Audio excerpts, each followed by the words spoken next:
आइए बच्चों, अब हम पढ़ते हैं चौथी कक्षा का फोर्थ क्लास का इंग्लिश। यह चौथी कक्षा का इंग्लिश है।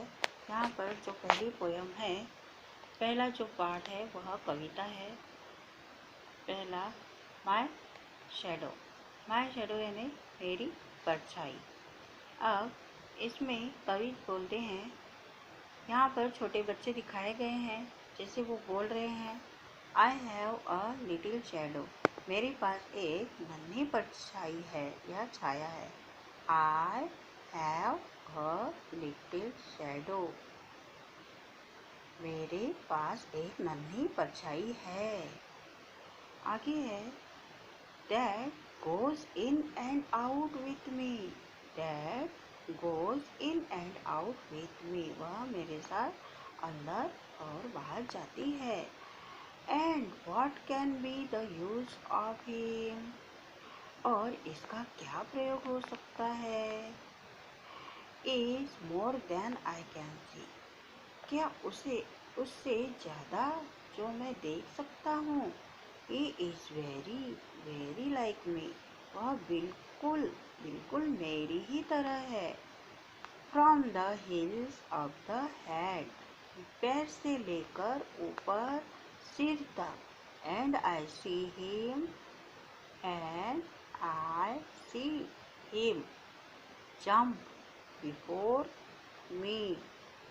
और मैं उसे स्वयं से पहले कूदते देखता हूँ।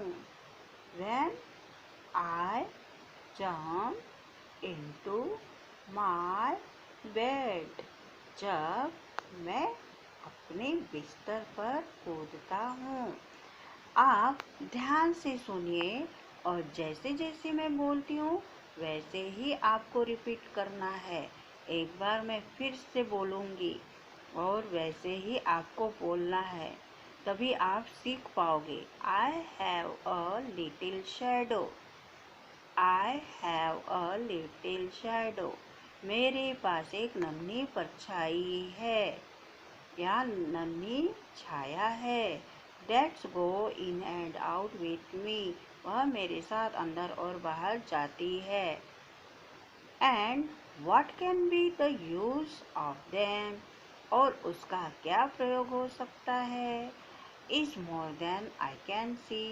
क्या उससे ज़्यादा जो मैं देख सकता हूँ? He is very very like me. वह बिल्कुल मेरी ही तरह है। From the heels of the head. पैर से लेकर ऊपर सिर तक। And I see him jump before me. And I see him jump before me. और मैं उसे स्वयं से पहले कूदते देखता हूँ। When I jump into my bed. जब मैं अपने बिस्तर पर कूदता हूँ। The funniest. वह कहाँ कूदते हुए देखते हैं? जब वह अपने बिस्तर में जाते हैं, वह क्या देखते हैं? जब वह अपने बिस्तर में जाते हैं तो उनसे पहले अपने बिस्तर में उसे कूदते हुए देखते हैं। The funniest thing about him. अब सबसे हंसी और मजाक की चीज़ क्या है? उसके बारे में सबसे हंसी की चीज़ है, is the way he likes to grow. उसके बढ़ने का कि उसके बड़े होने का तरीका कैसा है। Not at all the like proper children. जैसे सभी साधारण बच्चों की तरह नहीं है। Which is always very slow. वह बहुत ही धीरे है हमेशा, जो कि हमेशा बहुत धीरे होता है। For he sometime shoots up taller. बच्चे तो धीरे धीरे बढ़ते हैं ना, लेकिन परछाई को जिस तरफ रोशनी होगी उस तरह देखोगे, खड़े रहोगे तो वो बहुत लंबी हो जाती है। कभी बहुत छोटी दिखती है, कभी आगे दिखती है तो कभी पीछे दिखती है। इसी तरह यह परछाई के बारे में कह रहा है कवि। For he sometimes shoots up taller. कभी कभी वह कभी कभी अचानक से लंबी दिखती है। Like an India rubber ball, वह कैसे दिखती है? भारतीय रबर बॉल की तरह। एंड ही समटाइम्स को गेट्स सो लिटिल, कभी कभी वो बहुत छोटी हो जाती है और वह कभी कभी बहुत छोटी भी हो जाती है। That there's none of him at all, उसके जैसा कहीं भी नहीं है। उसके तरह परछाई की तरह कोई और हो सकता है? नहीं ना। परछाई तो कभी भी बढ़ती है, घटती है, इंसानों की तरह दिखती हमारी ही तरह है हमारी परछाई, लेकिन जैसा उस पर उजाला या प्रकाश पड़ता है वैसे वह लंबी छोटी बड़ी होते जाती है। यह किसके द्वारा लिखा गया है? R.L. स्टीवनसन। किसने लिखा है? R.L. स्टीवनसन। अब आगे देखिए, वर्ड्स टू नो, यह शब्द जो है आपको जानने हैं, इसका मतलब क्या होता है? देखिए लिखा हुआ है गोज इन एंड आउट, कहाँ जाती है वह? अंदर और बाहर। फनीएस्ट यानी सबसे मज़ेदार बात। वे यानी तरीका। ग्रो यानी बढ़ना। शट्स यानी शट्स अप यानी अचानक से बढ़ना, वह अचानक से बढ़ती है, घटती है। आगे है, एक शब्द में उत्तर लिखिए। Where does the shadow go with the poet, परछाई कवि के साथ कहाँ जाती है? इन एंड आउट, अंदर और बाहर। What does the shadow, आगे का प्रश्न है, What does the shadow do even before the poet, वह कवि के पहले क्या करती है? Jump into his bed, और उसके पहले ही बिस्तर में कूद जाती है। फिर है Who is the composer of the poem, मैंने यहाँ आपको बताया है कि किसने लिखी है यह कविता? R.L. स्टीवनसन। तो किसका नाम लिखेंगे? R.L. स्टीवनसन। आगे है, निम्नलिखित प्रश्नों के उत्तर दीजिए। यहाँ पर मैंने प्रश्नों के उत्तर लिख दिए हैं, एकदम शॉर्ट में, यह आपको लिख लेने हैं। मैं इसका मतलब आपको समझा देती हूँ। What does the poet have, कवि के पास क्या है? परछाई, द शैडो। वह What does it do, क्या करती है? वह अंदर बाहर जाती है, goes in and out। आगे है, What is the funniest thing about the shadow, इसके लिए मज़ेदार बात क्या है इसका? Is the way he likes to grow, उसके बढ़ने का तरीका बहुत ही मज़ेदार है। To what does the poet compare his shadow, किसके साथ तुलना की कवि ने? इंडिया रबर बॉल, किसकी तरह? भारतीय रबर बॉल की तरह। आगे है, have you ever noticed your shadow, क्या आपने अपनी परछाई आप अपनी परछाई को हमेशा देखते हैं? आप हमेशा देखते हो तो हाँ लिखिए, यस, नहीं तो नो। और इज इट ऑलवेज विजिबल, क्या वो हमेशा दिखती है हमको? तो नहीं। आगे है, सही विकल्प के सामने सही का चिन्ह लगाइए। अब he is very very like me from the, इसमें कहाँ पर आएगा? हिल्स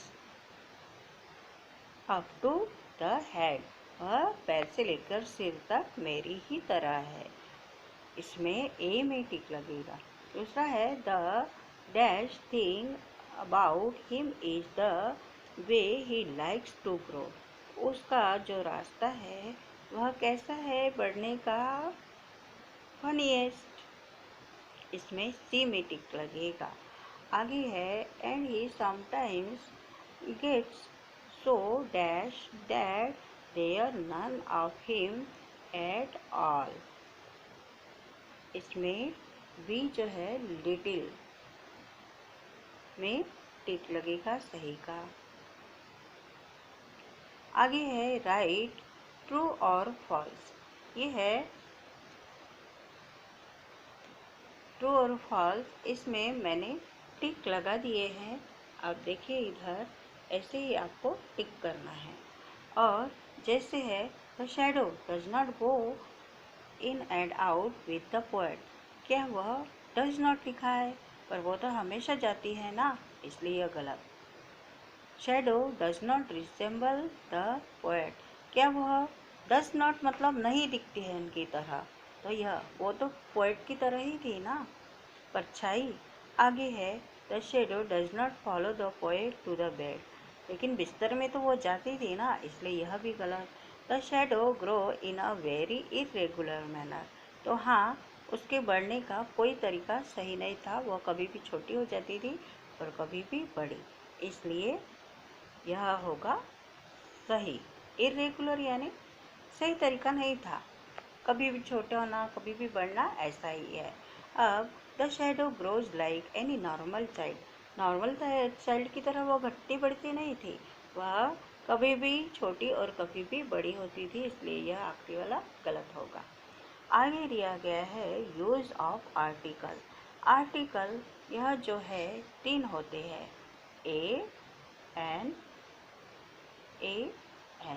और the. A an the are called article. Articles of two types, definite articles and indefinite articles. Article के 2 प्रकार होते हैं, डेफिनेट और इनडेफिनेट। आगे मैंने ये भर दिया है फिल इन द ब्लैंक्स। देखिए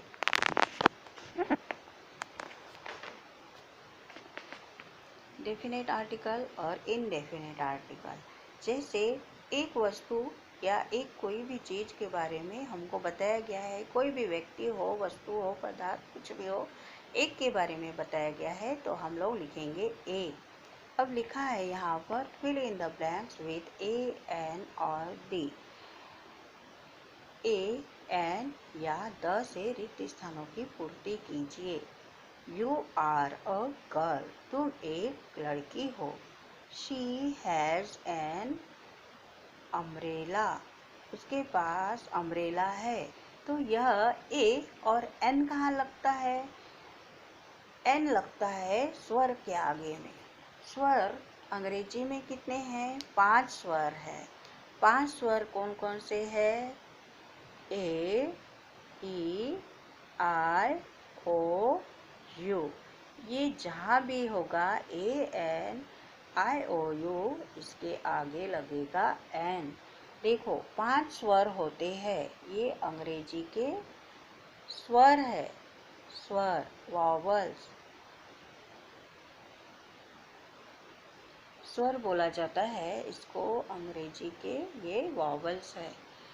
ये अंग्रेजी में जहाँ पर भी इस ए ई आई ओ और यू से स्पेलिंग स्टार्ट होता है, स्वरों से स्पेलिंग स्टार्ट होता है, वहाँ पर हम लोग एन लगाते हैं।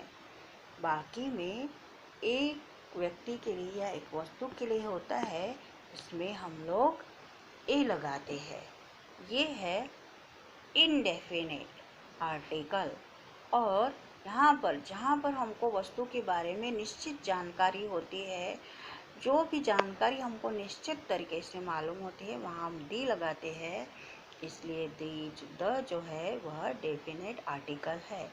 My mother showed me the beautiful flower. क्या दिखाया मम्मी ने?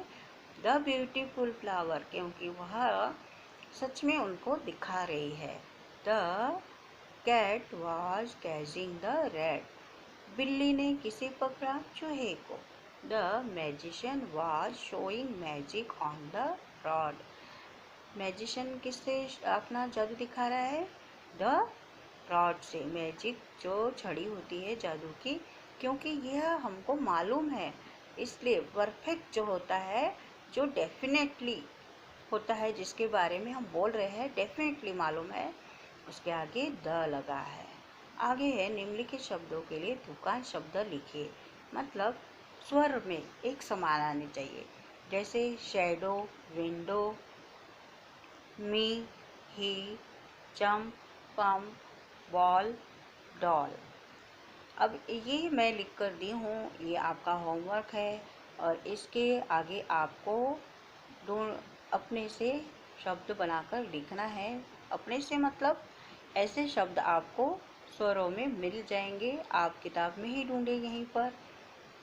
तो इसके आगे जिस तरीके से मैंने यहाँ लिख दिए हैं, इसका कैसे स्वर हो रहा, दुकान कैसे हो रहा है, शैडो का विंडो। आखिरी के जो वर्ड्स हो रहे हैं एक समान मिल रहे हैं, me, he, head, bed, jump, pump,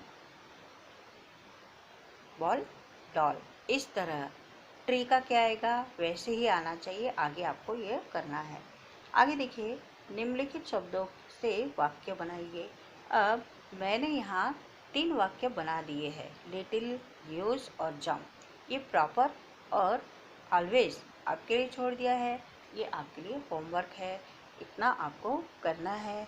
और यह बुक में उतारने के साथ साथ आपको एक एक नोटबुक में भी लिखकर अपने पढ़ना है, इसको रिपीट करना है। जब तक आप पढ़ेंगे नहीं और रिपीट नहीं करेंगे तो यह आपको आएगा नहीं, इसलिए ये आपको पढ़ना ज़रूरी है।